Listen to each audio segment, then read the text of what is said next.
In the South Carolina Historical Society archives, there exists a sealed document dated March 1847. It is marked with a chilling warning that still unsettles the rare researchers who uncover it. Contains testimony too disturbing for public record. May God forgive what men have done. Inside those yellowed, fragile pages lies the sworn testimony of 8 plantation owners who suffered identical, horrific injuries over a period of 11 years. Each man was castrated with surgical precision, and each terrifying attack occurred within 24 hours of a specific, unspeakable act committed by the victim.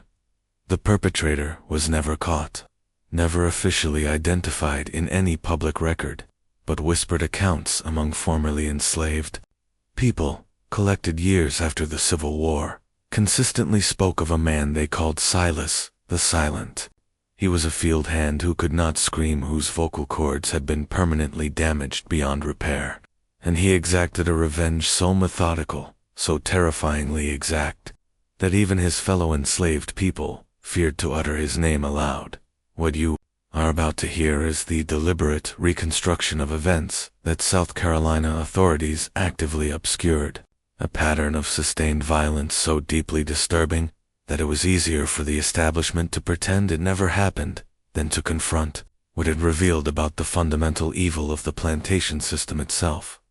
Before we continue with the story of Silas and the 8 powerful men who fell victim to his calculated fury, I need to ask you something essential. This channel exists to bring you the darkest, most unsettling true stories from American history, the ones that textbooks refuse to touch. If you appreciate content that never shies away from historical horror, hit that subscribe button right now. And I'm curious, where are you listening from? Drop a comment with your state or city. Now, let's descend into one of the most disturbing, successful cases of revenge in American history. The sealed testimony wasn't opened by accident. It took the persistence of a dedicated graduate student in 2003 to bring these devastating events back into the light. And what she found in those brittle pages would haunt her research and personal life for years to come. The South Carolina Low Country in 1836 was a landscape of stark contradictions. It was a region of breathtaking natural beauty that entirely concealed systematic human suffering. The region's vast rice plantations generated extraordinary, almost unbelievable wealth for a small class of white landowners. This fortune was built entirely on the forced labor of thousands of enslaved African Americans who were forced to toil in mosquito-infested fields where malaria and dysentery killed as readily as exhaustion and overwork. Charleston, 40 miles to the east, projected a delicate facade of genteel Southern culture, grand balls, refined literary societies, churches with soaring steeples. Meanwhile, the surrounding countryside operated as an intricate, interconnected network of brutal labor camps where human beings were bought, sold, bred, and worked to death with complete impunity. The Low Country plantation belt stretched along the coastal plain where the intersection of tidal rivers and rich, black soil created perfect conditions for rice cultivation. But rice agriculture demanded punishing work. Enslaved workers were forced to stand knee-deep in stagnant water for hours, vulnerable to venomous snakes, alligators, and rampant disease. Their hands were often torn bloody and raw by the sharp-edged rice stalks. The summer heat was suffocating, the air thick with suffocating humidity and insects. Winter brought cold, soaking rains that permeated their thin, inadequate clothing. The enslaved population on these rice plantations significantly outnumbered their enslavers, sometimes by ratios of 20 or even 30 to 1. This demographic reality created a permanent, suffocating atmosphere of fear among the white plantation owners. This profound fear immediately manifested itself in savage discipline, complex systems of surveillance, and brutal punishments designed not just to control, but to utterly terrorize. Into this terrifying world, in approximately 1815, a child was born who would be given the name Silas. His mother, according to sparse and fragmentary records, was named Patience. a woman who labored tirelessly in the fields of the Rutledge Plantation near Georgetown. His father's identity was never formally recorded, though plantation ledgers noted that Patience's child was mulatto, clearly indicating a white father. This seemingly minor detail would prove profoundly significant in the rigid caste system of plantation society. The children of enslaved mothers and white fathers occupied a peculiar, dangerous position, legally enslaved through their mothers' status, yet bearing the distinct features of their oppressor fathers, which often marked them for special resentment or unwanted, intrusive attention. Silas grew up in the quarters, the crowded, dilapidated wooden structures where enslaved families lived in conditions that barely qualified as shelter. The buildings leaked in rain, sweltered unbearably in summer, and offered little protection from winter cold. Privacy was an impossible dream. Families were routinely separated on the whim of economic necessity, children sold away from parents, husbands ripped from wives. The psychological toll of this constant instability was immeasurable. Yet, within these communities, people forged deep networks of support, passed down African traditions, mixed with Christian teachings, sang songs that encoded messages of resistance, and found crucial ways to maintain their humanity in a system designed to utterly deny it. By the tender age of 7, Silas was already working in the fields. Plantation records from the Rutledge estate list him in 1822 as field hand, small tasks. By 10, he was performing full adult labor. Those who knew him in these years, according to later oral histories collected by the Works Progress Administration in the 1930s, remembered a strikingly quiet boy who learned quickly and seemed to observe everything with an unusual, intense focus. One elderly, formerly enslaved person, interviewed in 1937 recalled, "My granddaddy told me about a boy named Silas who never spoke much, even as a little child. Had light skin and gray eyes that looked right through you. Said that boy saw things other children didn't see, remembered things it was safer to forget." The South Carolina Low Country had a notorious reputation, even among other slave states, for exceptional brutality. The severe demographics, enslaved people outnumbering whites, so dramatic. The paranoia among plantation owners, especially after the Denmark-Vesey conspiracy of 1822, when Charleston authorities uncovered an alleged plot for a massive slave uprising, though the conspiracy's full extent is still fiercely debated by historians. The white response was swift and unambiguous. 35 black men were immediately hanged, and restrictions on enslaved people became even more severe. The patrol system intensified, with heavily armed white men riding the roads at night, stopping any black person found without a written pass. Literacy among enslaved people was already illegal. Now, even religious gatherings without white supervision were strictly banned. The message was unmistakable. Resistance of any kind would be crushed with overwhelming, indiscriminate violence. It was into this atmosphere of heightened repression and constant fear that Silas entered adolescence. He was 13 years old in 1828 when an event occurred that changed him forever. The exact details are unclear, tragically lost to the deliberate silence that surrounded such atrocities. But plantation records from the Rutledge estate show that in October of that year, Silas was treated by a doctor for severe throat injuries. The medical notation is clinical and chillingly brief. Slave boy, approximately 13 years. Damage to larynx and vocal cords. Cause undetermined. Recommended observation. A separate, chilling entry in the plantation ledger notes. Silas, unable to work, recovering from discipline incident. The word discipline covered a multitude of horrors on plantations, ranging from simple whipping, to branding, to outright mutilation. From that point forward, Silas could no longer speak normally. According to accounts, gathered decades later, he could make faint sounds, grunts, whispers. Occasionally, a strangled approximation of words, but his voice was permanently destroyed. Whether this was the result of a vicious beating, a deliberate punishment, or something else was never officially recorded. What is certain is that from age 13 onward, Silas the Silent, as he came to be known, moved through the plantation world as a presence both invisible and profoundly unsettling. His inability to speak made him seem less threatening to some overseers, yet far more disturbing to others.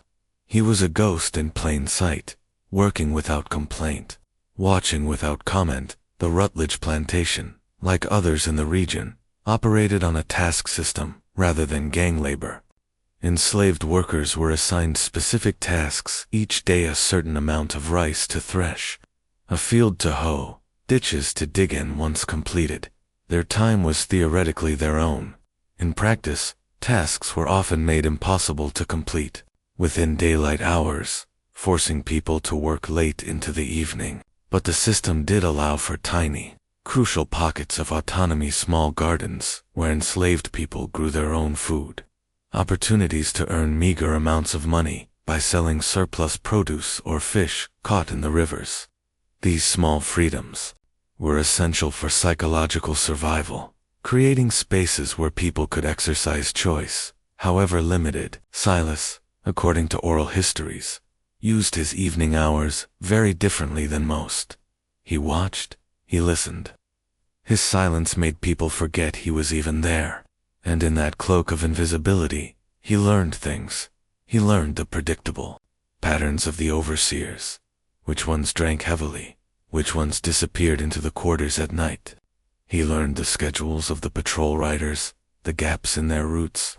He learned which plantation owners visited other plantations, and why.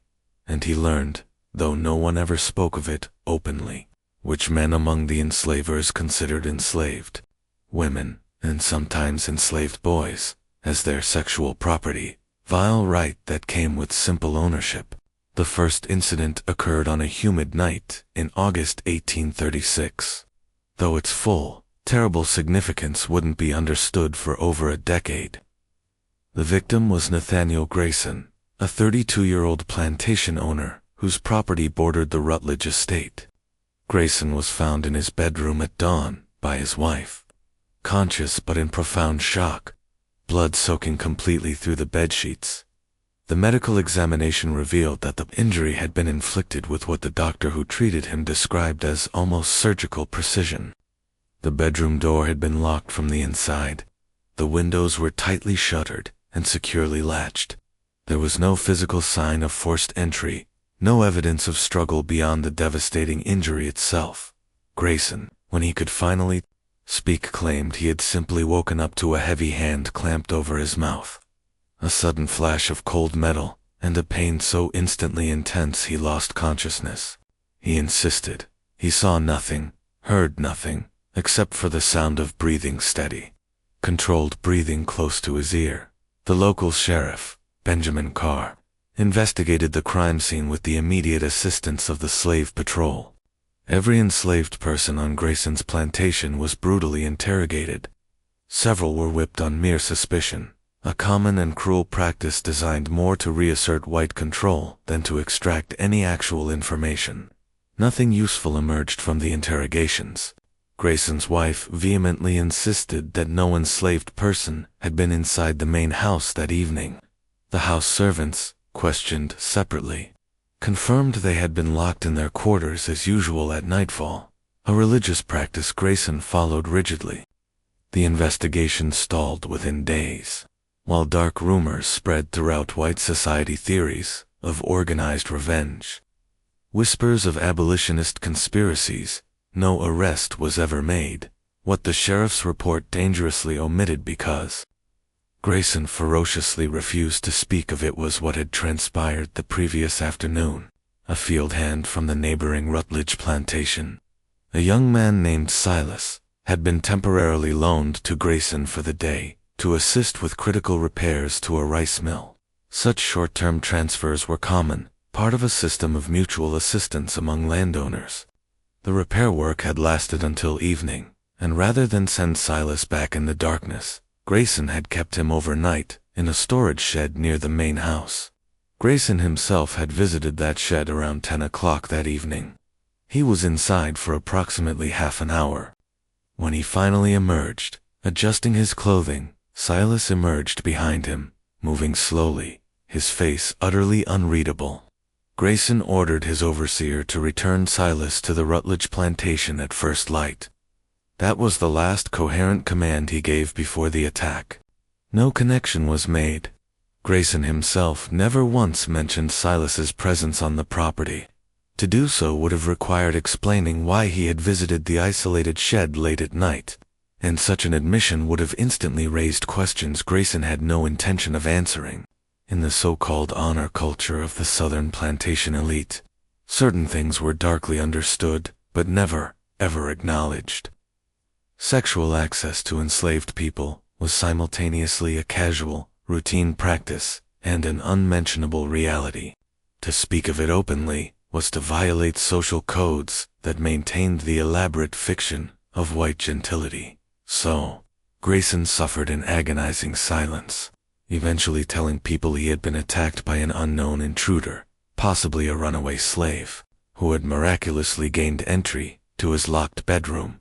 Silas returned to the Rutledge plantation. He worked in the fields. He said nothing because he could say nothing. His face betrayed no discernible emotion. Life continued. 18 months passed. Then, in February 1838, a second, identical incident occurred. The victim this time was Thomas Wainwright, owner of a medium-sized plantation 12 miles south of the Rutledge property. Wainwright was 41 years old, married with 4 children, and a respected member of his local church. He was found by his overseer in the plantation office, a small building, separate from the main house, castrated in the exact same precise manner as Grayson. The door had been bolted from the inside. Wainwright was unconscious from severe blood loss and shock. He survived but remained unable to provide any useful description of his attacker. He claimed he remembered nothing. He had been working late on his account books, and the next thing he knew, he was waking up in agony. Sheriff Carr investigated again. This time, the terrifying similarities to the Grayson case were officially noted. 2 plantation owners, both attacked in locked rooms, both suffering identical, surgically exact injuries, both unable to identify their assailant. Theories proliferated. Was it an organized slave rebellion? A campaign orchestrated by militant abolitionists? Or a deeply disturbed individual with a specific, intense grudge against the planter class?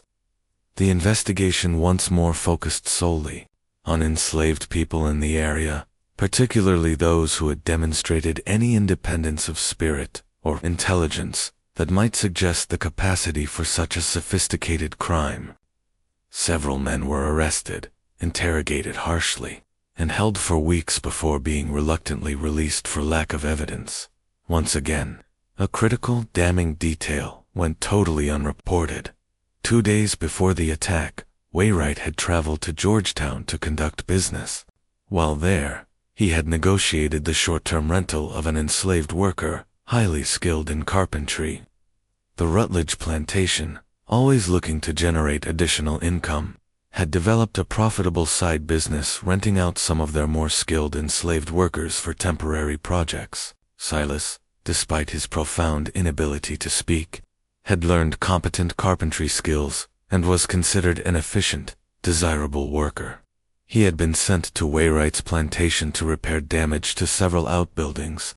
The work took 3 days. Silas slept in a locked tool shed, ate the meals brought to him by the plantation cook, and worked steadily from dawn to dusk.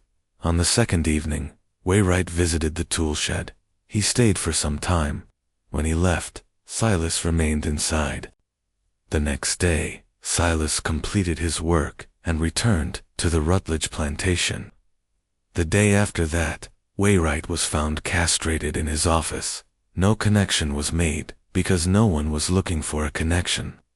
The concept that an enslaved person, particularly one who could not speak, could not cry out, could not even tell anyone what was happening to him, might be capable of such calculated, surgical revenge was absolutely unthinkable within the worldview of plantation society. Enslaved people were considered mere property, incapable of the kind of strategic thinking required for such meticulously executed acts.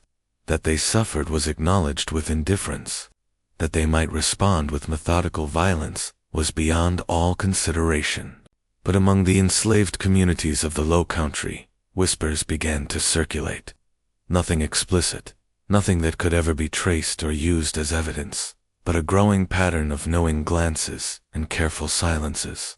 The name Silas was mentioned, in contexts that suggested far more than just his carpentry skills.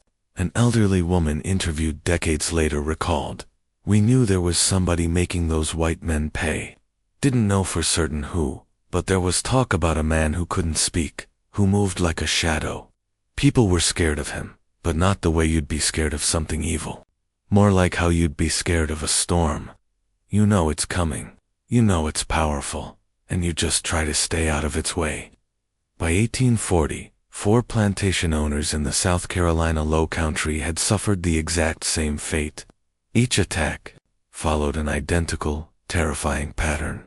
Locked rooms, no sign of forced entry, surgical precision, and no useful description of the attacker. The victims Grayson, Wainwright, and now Edmund Talbot and Henry Prescott had little in common on the surface. They were different ages, owned plantations of vastly different sizes, and belonged to different social circles. The only consistent thread connecting them was geography. All lived within a 20-mile radius. All were integral parts of the interconnected economic network of rice plantations that dominated the region. The attacks had created a paralyzing climate of fear among the planter class. Locked doors no longer provided the feeling of security they once had. The presence of enslaved people in and around their homes, once taken completely for granted, now generated profound paranoia. Some plantation owners began sleeping with loaded pistols beneath their pillows. Others installed additional, heavy locks, hired extra overseers, and ruthlessly increased the brutality of their control measures in the desperate hope of intimidating potential attackers. The slave patrols intensely ramped up their night rides, stopping and harshly questioning any black person found on the roads after dark. But the attacks continued, unpredictable in their timing, yet chillingly consistent in their method. What the plantation owners didn't know, what they couldn't know, because they had never paid attention to the mundane movement of enslaved workers between properties, was that Silas had been present on each property in the days immediately before each attack. The Rutledge plantation had developed a profitable side business, renting out skilled enslaved workers, and Silas, with his quiet carpentry abilities and his unsettling silence, was frequently loaned to other plantations for short-term projects. He was invisible, a tool, rather than a person in the arrogant eyes of those who rented his labor. The pattern was never recorded in any official document, but it was there, written in blood and silence. Silas would arrive at a plantation, work diligently for several days, sleep wherever he was, assigned usually a shed or storage building separate from the main slave quarters, and complete his tasks efficiently. And on some of these plantations, not all, but some, a particular owner would visit him in the night. What happened during those visits was never discussed, never recorded, existing only in the private hell of those who experienced it, and the cold calculation of the one who remembered. Then Silas would return to the Rutledge plantation, and within 48 hours, the man who had visited him would be found castrated, often in a locked room. The attack executed with such speed and silence that even a wife sleeping in the same house might hear absolutely nothing. The official investigation, such as it was, remained fragmented because no one was systematically connecting the attacks. Each incident was treated as a separate, isolated crime, investigated by local authorities who communicated poorly with their counterparts in neighboring jurisdictions. Sheriff Carr, who had investigated the first 2 cases, was now personally convinced he was dealing with a serial attacker, but his attempts to coordinate a broader investigation met stiff resistance. Plantation owners were deeply reluctant to discuss the attacks openly, partly from shame at their injuries, partly from fear of encouraging copycat crimes or outright slave insurrections. The South Carolina Gazette published only brief reports of violent incidents on low-country plantations, deliberately avoiding details that might inspire panic or provide information to the potential attacker. In the enslaved communities, a very different kind of knowledge circulated. People knew that certain plantation owners were being targeted. They knew that whatever was happening, it was a justice of a kind their legal system would never, ever provide. Enslaved women, particularly those who had been repeatedly raped by white men, spoke in encoded language about the silent one who made men pay, but they also knew that openly celebrating or even acknowledging these attacks would instantly bring down swift, collective punishment. After each incident, the slave patrols would savagely sweep through the area, interrogating people, senselessly destroying property, and inflicting random, brutal violence designed only to reassert white control. Thus, the crucial knowledge of the true perpetrator remained underground, shared only in quick, furtive whispers, never written down, never spoken where it might be overheard. Silas himself remained an absolute enigma, even to those who lived alongside him in the Rutledge quarters. He worked steadily, ate his meager rations, and slept in his assigned space. He had no family on the plantation. His mother, Patience, had died of fever in 1830, and he had never known siblings. Crucially, he formed no close friendships, participating minimally in the community life of the quarters. His silence was both the explanation for and the ultimate barrier to his isolation. How does one truly befriend someone who cannot speak, whose face shows no readable emotion, whose cold eyes seem to look through you rather than at you?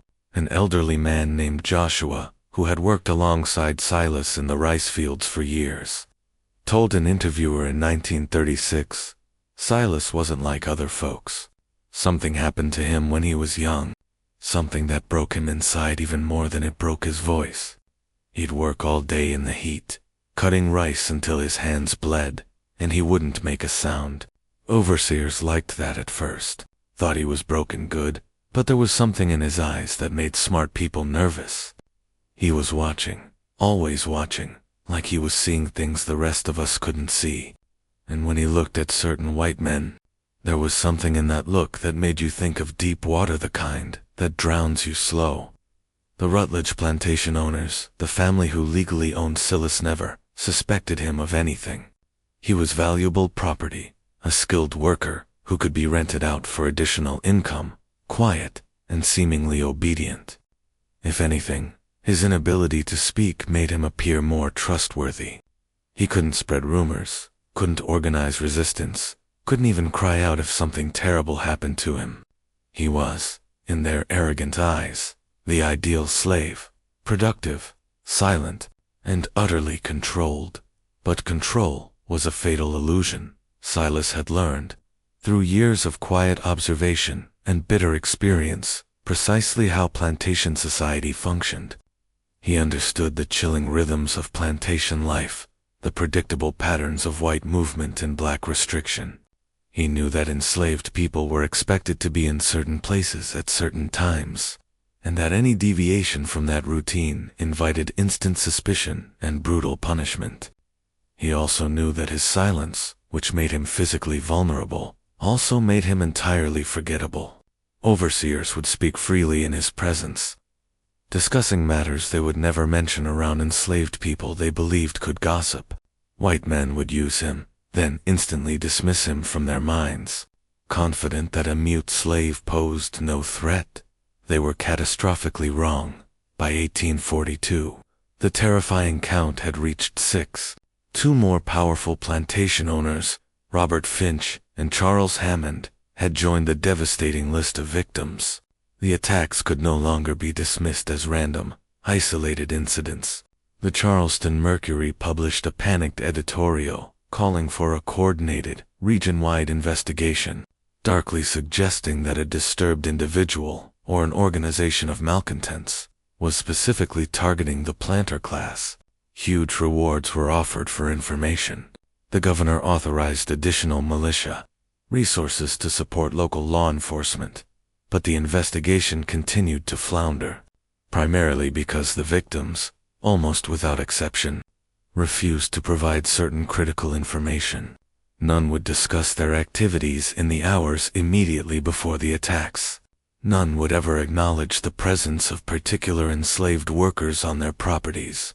To do so would have required admitting to behaviors that, while shockingly common, were supposed to remain unspoken.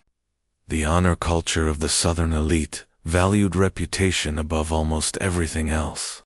A man might rape enslaved women and boys with absolute impunity, but to publicly acknowledge such acts was to lose all standing in society. Better to suffer in agonizing silence than to admit the unspeakable truth. This code of silence protected Silas more effectively than any deliberate, complex plan. The pattern was there, waiting to be discovered, but no one with the authority to investigate was willing to look in the direction that would reveal it. And so the attacks continued, each one a precise, methodical act of revenge that left its victim alive, but destroyed, capable of knowing what had been done to him, but utterly powerless to name his attacker. Just when the investigation seemed hopelessly stalled, an unexpected witness emerged who would threaten to unravel everything. Her name was Dinah, a 34-year-old house servant on the Hammond plantation. She had seen something the night Charles Hammond was attacked, something she couldn't possibly forget, no matter how much she desperately wanted to. Dinah had spent her entire life enslaved on various low-country plantations. She had been sold twice, and the Hammond plantation was her third place of bondage. As a house servant, she occupied a complicated position in the plantation hierarchy. House slaves generally had better food, clothing, and less physically demanding work than field hands. But this extreme proximity to white owners came with its own unique terrors. House servants saw and heard everything: marital conflicts, financial troubles, private cruelties which made them uniquely vulnerable. Knowledge was dangerously potent for enslaved people. Witnessing things you weren't supposed to see could get you sold, severely beaten, or killed. On the night of Charles Hammond's attack, Dinah had been sleeping in a small room off the kitchen, as was customary for the primary house servant. Around 2 a.m, she woke up to use the chamber pot and heard something. A sound so faint, she almost convinced herself she'd imagined it. It was a single footstep on the old stairs leading to the second floor, where the family bedrooms were located. The staircase was old, and certain steps creaked predictably. Dinah knew those sounds intimately, having climbed those stairs countless times each day. What she heard was someone moving slowly, carefully, testing each step to minimize noise. She should have remained in her room. Every instinct of survival told her to stay silent, to see nothing, to know nothing. But curiosity, or perhaps some deeper, unsettling intuition, drew her toward the doorway. The house was pitch dark except for a single candle she lit, shielding its light with her hand. She moved to where she could peer toward the staircase. A figure stood at the top, barely visible in the darkness. The silhouette was clearly male, lean, moving with careful deliberation toward Hammond's bedroom. For a terrifying moment, Dinah's heart stopped, thinking she was witnessing a murder in progress. Then the figure turned slightly, and the candlelight caught his face for just an instant. She recognized him. It was Silas, the carpenter from the Rutledge plantation, who had been working on the property for the past 3 days, repairing the gallery railings and several window frames. He had been locked in the tool shed each night, or so everyone assumed. Clearly, he had found a way out. As Dinah watched, frozen in her doorway, Silas reached Hammond's bedroom door. She expected it to be locked. Hammond locked his door every night, paranoid about the recent attacks on plantation owners. But the door opened silently. Silas slipped inside. The door closed. Dinah stood paralyzed with indecision. She knew she should wake someone, should immediately raise an alarm. but something powerful stopped her. Perhaps it was the vivid memory of Hammond's frequent visits to the quarters, the way he selected women with the casual, cruel authority of someone choosing fruit at a market. Perhaps it was the knowledge that whatever was about to happen, she wanted no part of interfering. Perhaps it was the sudden, shocking realization that the silent man who had just entered that bedroom was enacting a kind of justice the legal system would never provide. She returned to her room. She lay wide awake, listening intently. The house remained profoundly quiet. No screams, no struggle, no sounds of violence, just silence, deep and complete. When Hammond's agonizing moaning finally began, just before dawn, Dinah was already in the kitchen starting the fire, preparing breakfast. She was there when Hammond's wife started screaming, when the doctor was summoned, when chaos violently erupted throughout the household, and when the sheriff arrived to question everyone. Dinah said nothing about what she had seen, nothing about the figure on the stairs, nothing about Silas entering the locked bedroom, but silence has a way of festering, especially when weighted with knowledge that might save lives or condemn them. Dinah carried what she knew through the remainder of 1842 and into 1843, watching Silas whenever he occasionally returned to the Hammond plantation for additional work, observing him with a strange mixture of fear and something close to awe.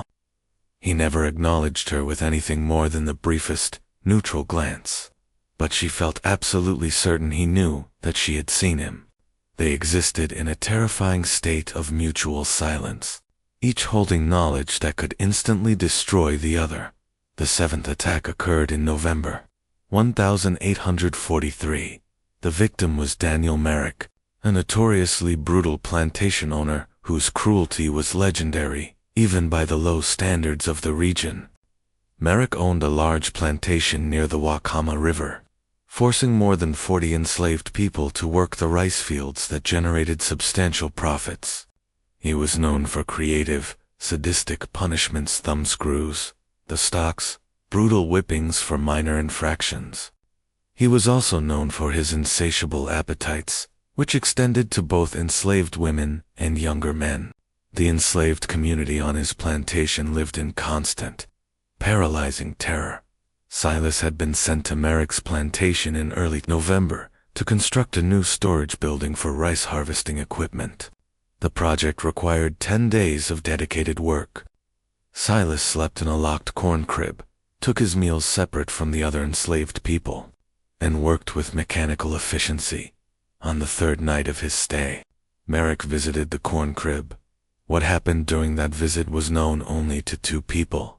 But 9 days later, when Silas had completed his work and returned to the Rutledge plantation, Merrick was found by his overseer in the plantation office, castrated with the now agonizingly familiar precision. By this point, 7 plantation owners had been attacked. The horrifying pattern should have been blindingly obvious, but it remained hidden because the necessary information was fragmented across different plantations, different jurisdictions, and different social circles that communicated poorly. The victims had formed an informal, secret association, meeting occasionally to share information and theories, but their deep-seated shame and reluctance to discuss certain private details prevented them from seeing the simple common thread. They knew they were being targeted by someone with detailed knowledge of their homes and habits, but they couldn't or wouldn't acknowledge the fundamental act that connected them all. That common thread was Silas, the silent carpenter who moved between plantations like a ghost, working diligently, observing carefully, and remembering absolutely everything. He had developed his horrifying method over years. First, identified the locations where he was most vulnerable. Second, determined the precise layout of the plantation houses through casual observation during his work. Third, meticulously note the patterns of patrols and overseer movements. Then, when the time came, he would simply escape from whatever shed or building where he was locked at night. Locks were simple devices, easily manipulated with the right tools, and as a skilled carpenter, he had ready access to them. He would then make his way to the house of his intended target. Getting inside the locked houses required patience and supreme careful observation. During his days working on a property, Silas would note which windows had loose frames, which doors had inadequate locks, and where keys were typically kept. He learned that many plantation houses, for all their outward grandeur, were surprisingly poorly secured. Locks were primarily meant to keep enslaved people out, but they were often old, poorly maintained, and could be opened with skeleton keys that a skilled carpenter could easily replicate. Windows could be easily shimmed open from the outside if you knew which ones had loose fittings. Once inside, Silas moved with the unsettling confidence of someone who had thoroughly studied his terrain. He knew where floorboards creaked, which rooms were occupied, where the house servants slept, and he knew his targets would either be completely alone, or if with wives, those wives would be heavy sleepers, often aided by the frequent use of laudanum that many wealthy women of the era consumed regularly. He would enter the bedroom silently, approach the sleeping man, and in one swift motion, place a cloth soaked in chloroform stolen from plantation medical supplies during his daytime work over his victim's face.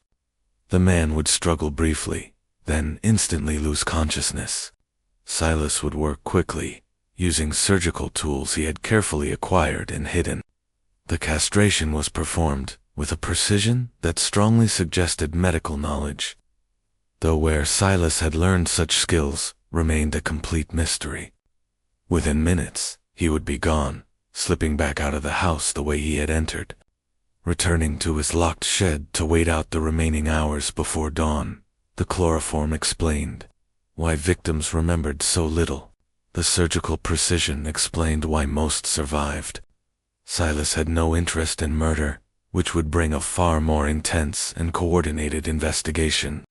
His revenge was chillingly specific, to take from these men what they had taken from him and others, to inflict a permanent, physical reminder of their crimes, to transform these sexual predators into damaged, broken creatures who would never assault anyone again.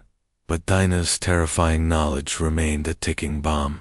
In early 1844, she made a decision that would change everything.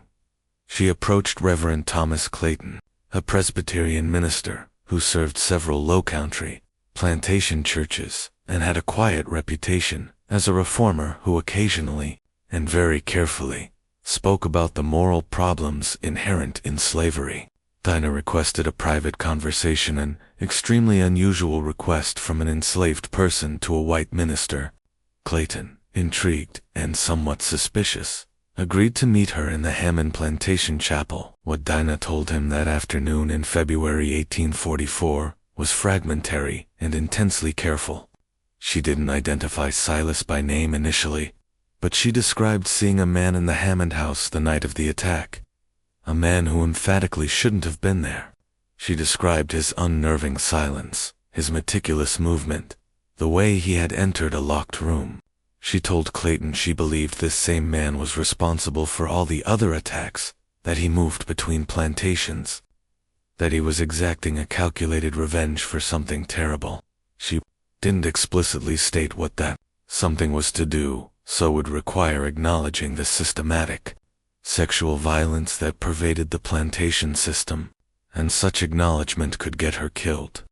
But she hinted, and Clayton, who was more perceptive than many of his peers, understood the unspoken truth. Clayton faced an impossible choice.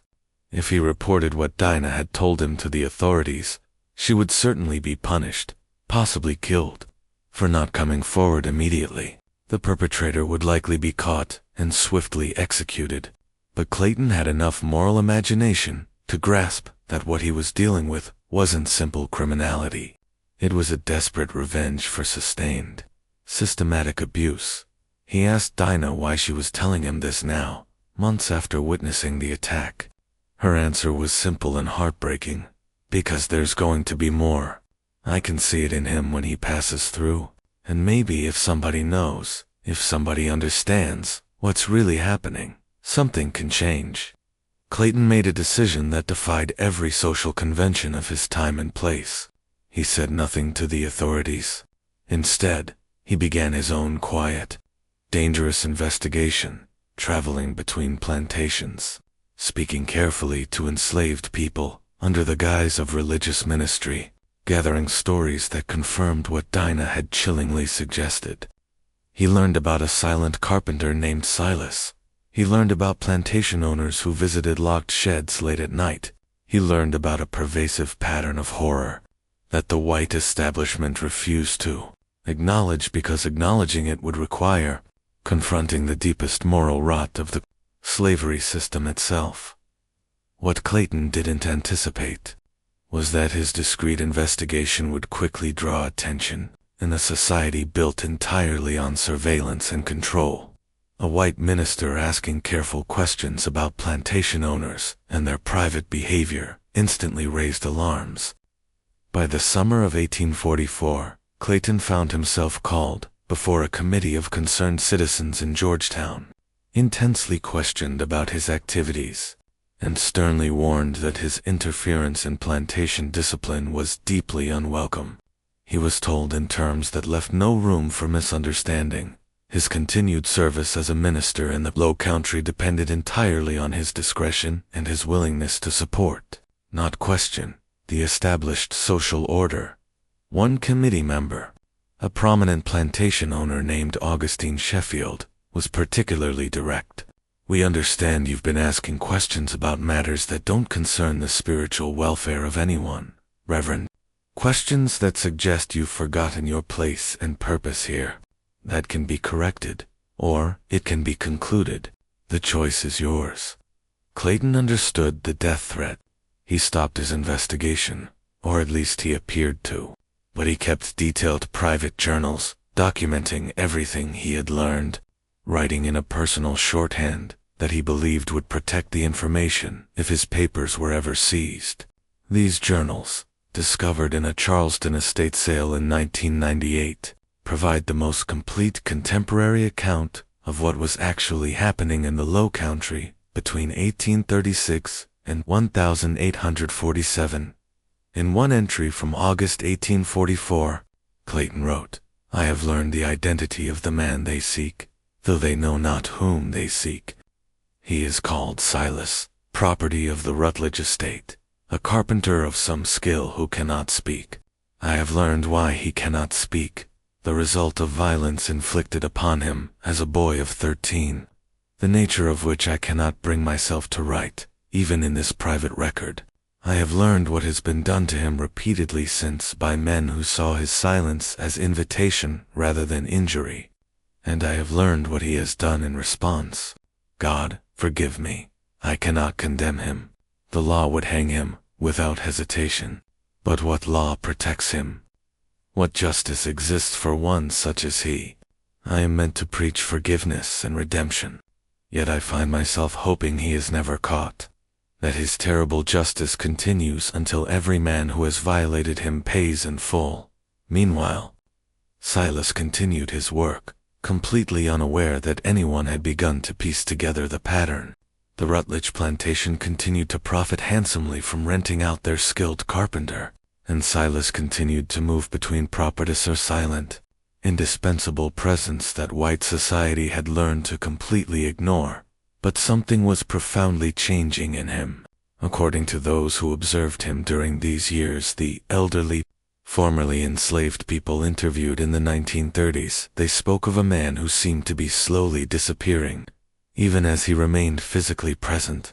He got thinner, one woman recalled, like he was burning up from the inside. His eyes got darker, deeper.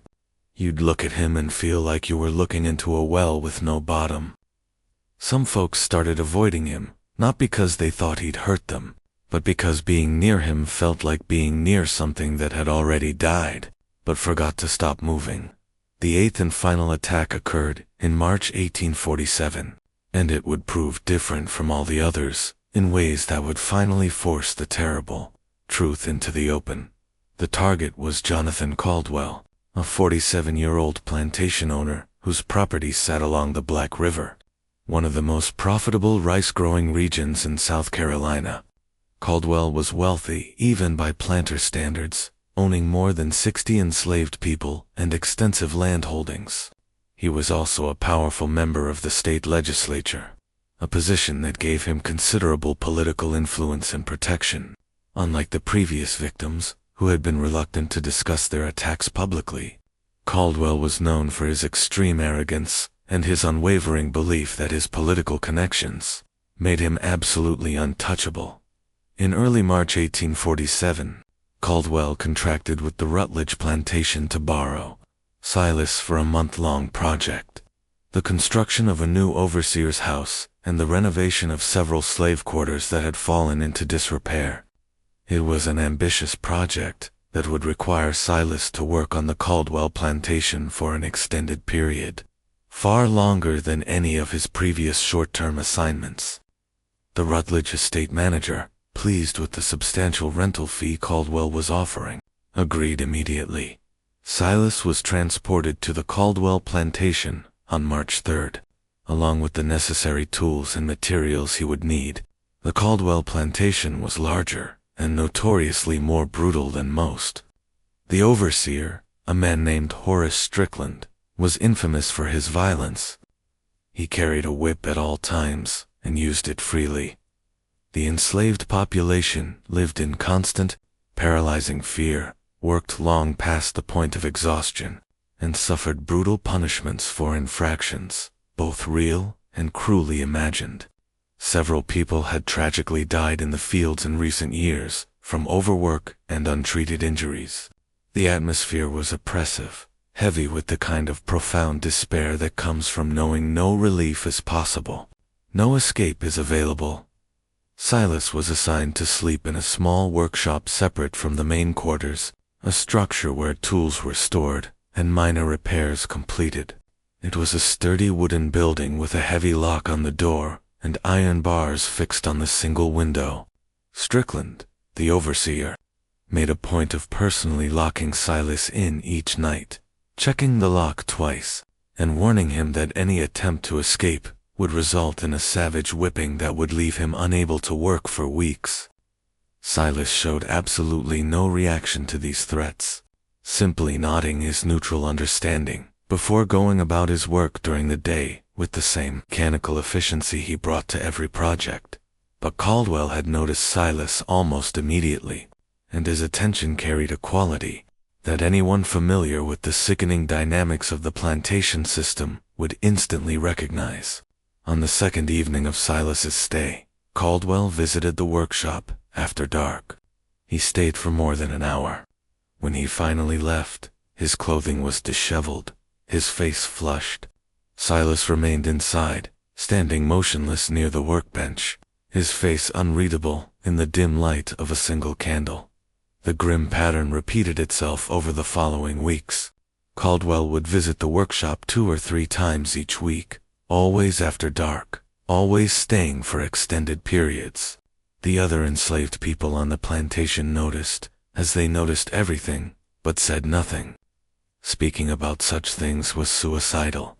Strickland, the overseer, also noticed, but his only response was to ensure Silas remained locked in securely, not to protect Silas, but to meticulously protect Caldwell's privacy and to ensure this valuable rented property didn't escape before completing the work Caldwell had paid for. What none of them knew was that Silas had been planning something profoundly different this time. The extended duration of the project, the isolation of the workshop, the very regularity of Caldwell's visits, all of it created a devastating opportunity that hadn't existed with any of his previous targets. Silas had been patient for 11 years, striking and disappearing, never caught, never even suspected, but something fundamental had shifted in him during those years. The careful, cold calculation that had characterized his earlier attacks was giving way to something darker, more desperate. He was 32 years old, had lived half his life as a mute instrument of other people's desires and his own focused revenge, and he was tired in a way that went far beyond physical exhaustion. On the night of March 24th, Caldwell made his usual visit to the workshop, but this time, Silas didn't wait for him to leave. This time, he didn't plan to slip out later, to enter a locked house while everyone slept, to complete his work in silence and disappear before dawn. This time, when Caldwell finished his assault and began to dress, Silas moved. The attack was swift and brutal. Silas had a carpenter's hammer hidden beneath his sleeping pallet, and he used it to strike Caldwell across the back of the head hard enough to stun, but not to kill. Caldwell collapsed, conscious but disoriented, unable to cry out. Silas worked quickly, using rope from his carpentry supplies to bind Caldwell's hands and feet, stuffing a rag deep into his mouth to muffle any sounds. Then, he lit every single candle in the workshop, creating a sudden, harsh brightness that was unusual, almost ritualistic. Finally, he retrieved the surgical tools he had carefully maintained over the years, cleaned and sharpened after each use, kept hidden in a secret compartment in his tool chest. What happened next took nearly an hour, unlike the previous attacks, which had been executed with swift precision while victims were unconscious. This time Silas worked slowly, methodically, while Caldwell was fully aware. The castration was performed in stages, with long, deliberate pauses between each cut, during which Silas would simply stare intently at Caldwell's face, watching the terror and pain, making no sound himself, but ensuring his victim understood exactly what was happening and why. It was torture, deliberate and calculated, a reversal of power so absolute that Caldwell, for perhaps the first time in his privileged, entitled life, finally understood what it meant to be utterly helpless, to have your body violated while you were powerless to prevent it, to know that no one would ever come to help you because you were not considered fully human by those who held power over you. When Silas finally finished, he meticulously cleaned his tools, put them away, and did something he had never done before. He unlocked the workshop door from the inside and simply walked out into the night, making no attempt to hide, no attempt to return to the locked building before dawn. He walked across the plantation yard, past the main house, where lamps still burned in some windows, past the quarters where enslaved people lay awake, listening to sounds they couldn't quite identify.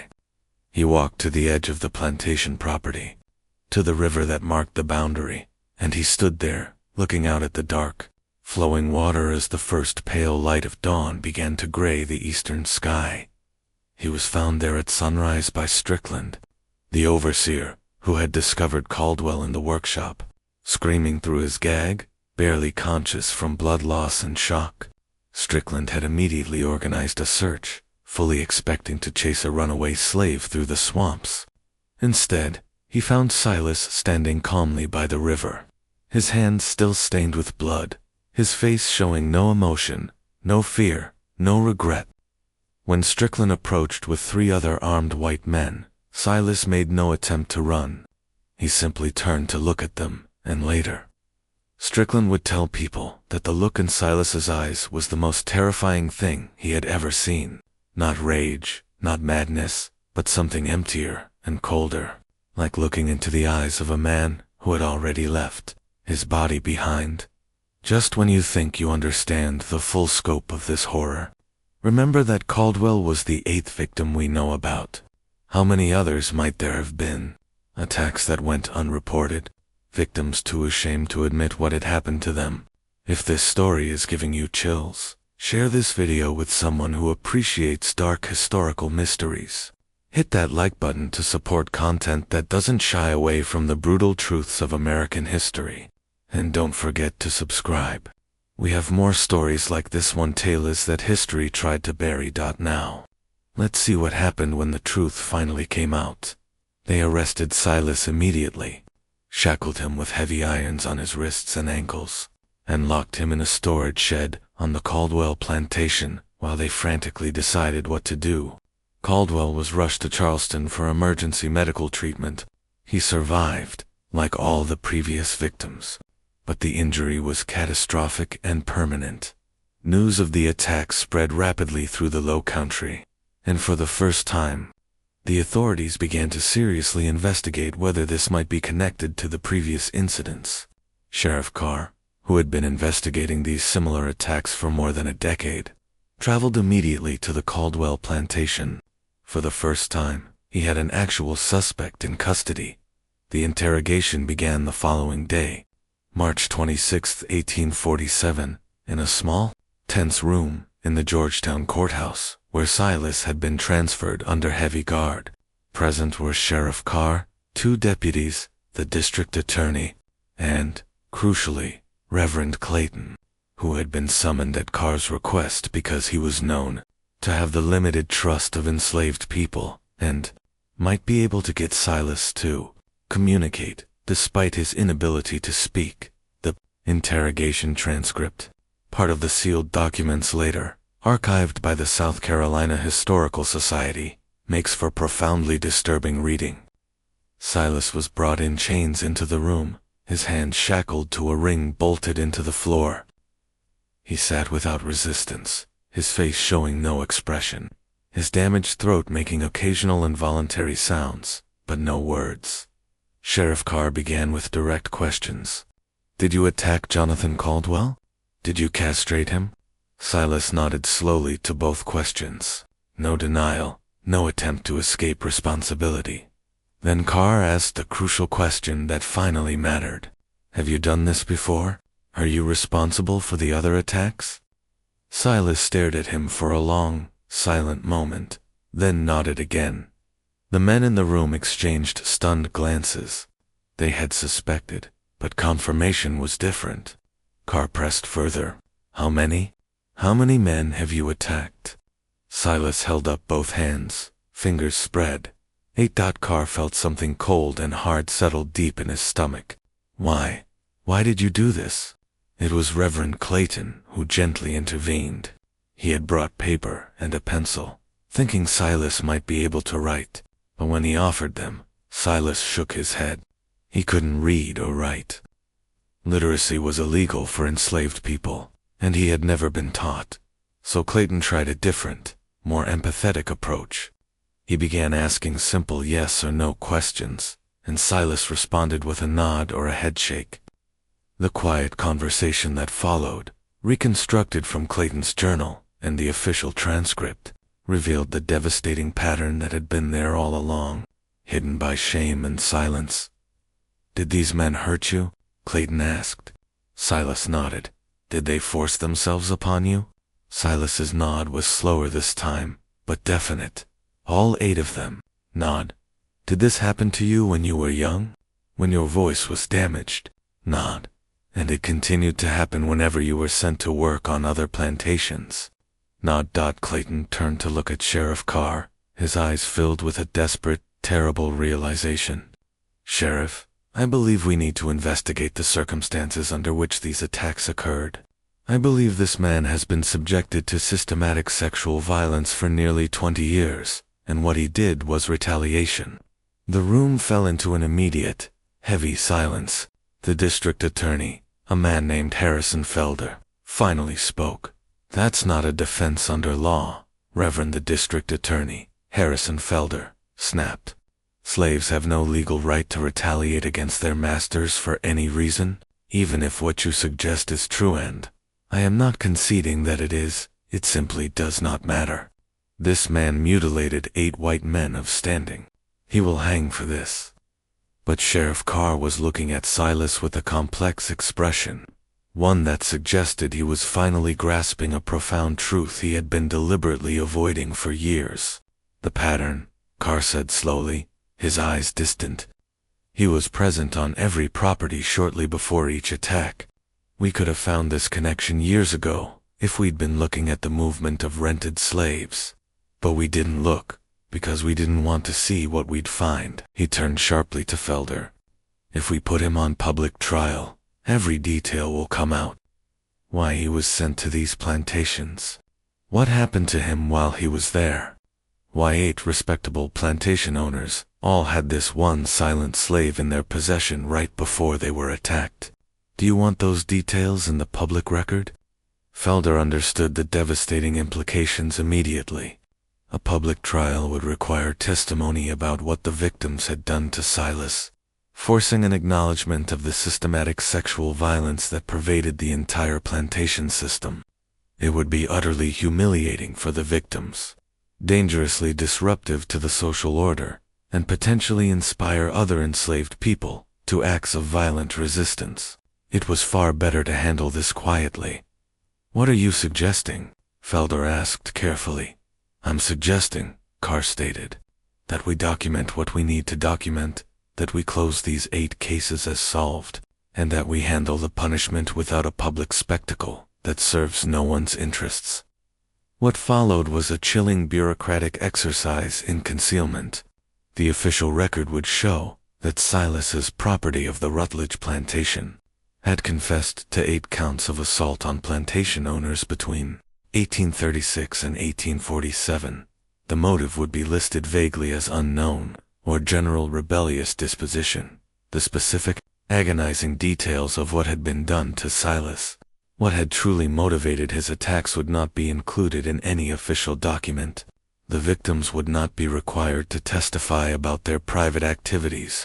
The deadly pattern would be noted but never explained, and Silas would be executed quietly and without any public announcement to avoid creating a martyr or inspiring copycat attacks.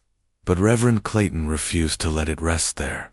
In the tense days between Silas's interrogation and his scheduled execution, Clayton visited him twice in his isolated cell, bringing paper and a pencil even though Silas couldn't write, sitting with him in silence, trying desperately to offer some final form of spiritual comfort to a man who had lived through horrors Clayton could barely comprehend.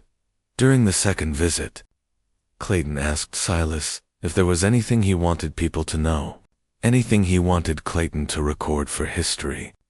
Silas stared at him for a long moment, then slowly reached for the pencil.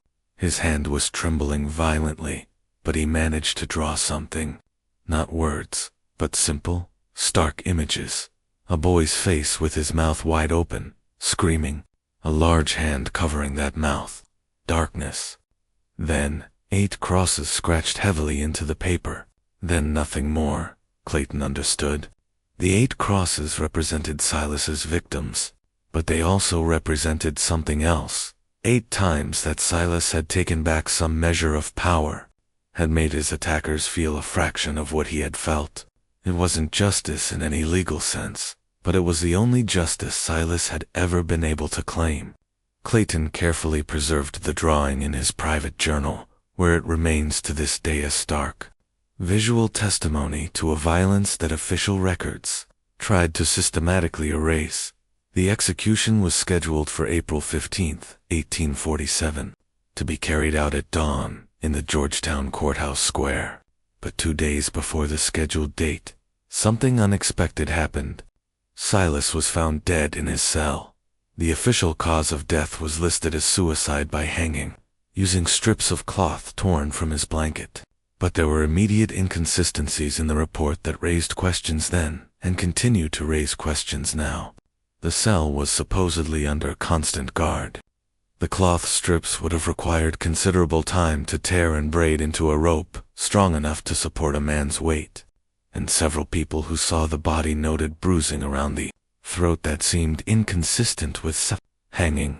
Whether Silas took his own life, or whether he was killed to deliberately prevent a public execution that might draw unwanted attention and reveal the truth, that question was never officially answered. His body was buried in an unmarked grave in the cemetery reserved for enslaved people, a location that has since been tragically lost to development in time. There is no headstone, no memorial, nothing to mark where.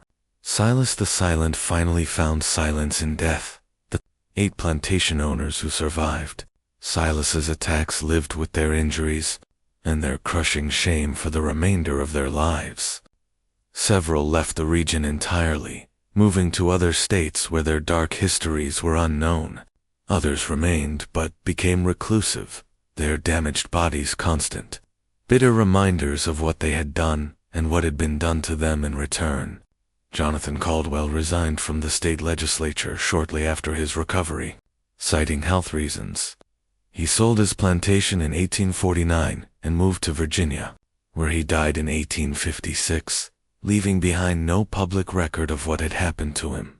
Nathaniel Grayson, the first victim, lived until 1861, long enough to see the beginning of the Civil War that would eventually destroy the system that had enabled his crimes.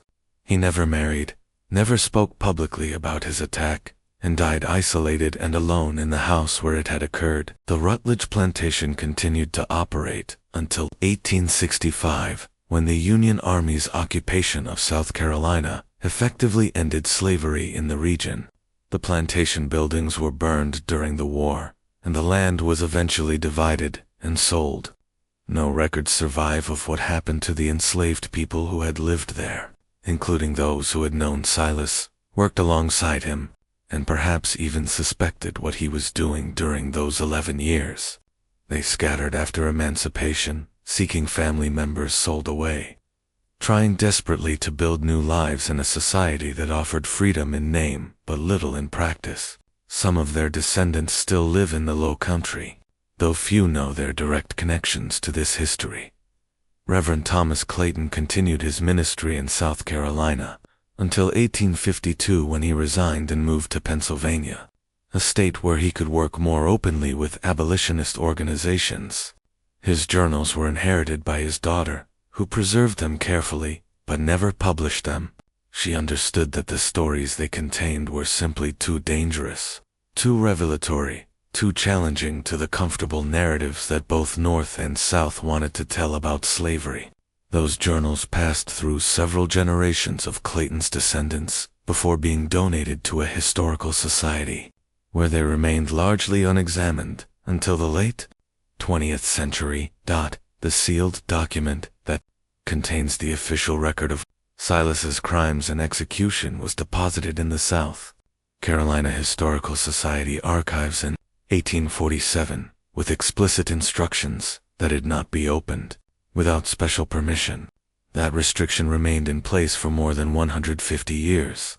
When a graduate student named Michelle Torres finally gained access to the document in 2003 as part of her dissertation research on plantation violence, she found not just the story of Silas, but dozens of other similar cases, instances of enslaved people resisting their treatment in ways that ranged from subtle sabotage to outright violence, all deliberately obscured in official records to avoid acknowledging that enslaved people had agency, intelligence, and the capacity for strategic resistance. Torres's dissertation, published in 2006, brought Silas's story back into public knowledge for the first time in over a century. The academic community's response was mixed. Some historians praised her work for illuminating a form of resistance that had been systematically erased from historical narratives. Others criticized her for potentially glorifying violence or for speculating about details that couldn't be definitively proven. But what no one could dispute was the central truth her research had uncovered. Silas was not an isolated case. The sexual violence that he experienced, that drove him to his terrible revenge, was endemic to the slavery system, and resistance to that violence, while often hidden or disguised, was far more common than historical records suggested. Today, there is no memorial to Silas in South Carolina, no historical marker noting what happened in the Low Country between 1836 and 1847. The plantations where he worked have largely disappeared, replaced by suburban development or reclaimed by forest. The courthouse where he was interrogated still stands, but is now a museum that focuses on the more palatable aspects of the region's history: Revolutionary War heroes, antebellum architecture, natural beauty. The darker stories, the ones that reveal the true human cost of slavery, remain largely untold in official historical narratives. But in certain communities, particularly among descendants of enslaved people in the Low Country, the story of Silas the Silent has been preserved through oral tradition. It's sometimes told as a ghost story, Sometimes a tale of revenge from beyond the grave.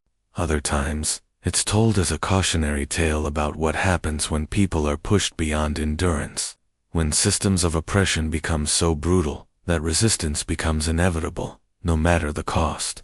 And occasionally, it's told as a story of justice, imperfect, terrible, but justice, nonetheless, enacted by someone who had no other recourse, no other way to make his suffering mean something.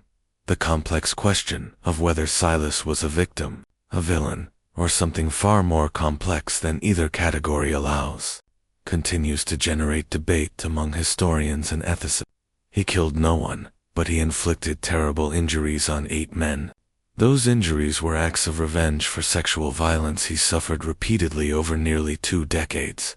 Does that make him a hero, a criminal, or simply a horrifying symptom of a system so morally bankrupt that it created the necessary conditions for such desperate acts?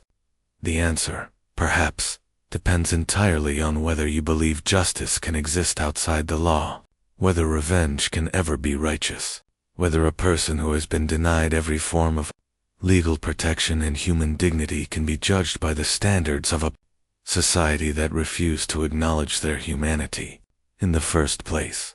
What absolutely cannot be debated is the historical reality that Silas's story represents. He was one person, but his experience was shared by countless thousands who were never named, never remembered, whose resistance, whether through violence, flight, sabotage, or simple survival, has been systematically erased from the narratives we tell about American history. Every plantation had its secrets, its hidden violence, its buried stories. Silas is unusual only in that his story eventually came to light, preserved in sealed documents and private journals, by people who recognized that the truth, however terrible, deserved to be remembered. So, what do you think of this story? Was Silas justified in what he did? Could there have been any other form of justice available to him? Leave your comment below and let me know your thoughts. These historical conversations matter because they force us to confront uncomfortable truths about our past. If you found this story compelling and want more deep dives into the dark corners of American history, make sure you're subscribed to this channel and hit that notification bell so you never miss a video. Share this with someone who appreciates history that doesn't look away from the hardest truths. And remember, these aren't just stories from the past. They are the foundations of the present, patterns that echo through generations. Understanding them is the first step toward ensuring they never repeat. Until next time, keep questioning, keep learning, and never forget that behind every historical statistic, there were real people with real lives, real suffering, and sometimes terrible choices that made perfect sense in their desperate circumstances.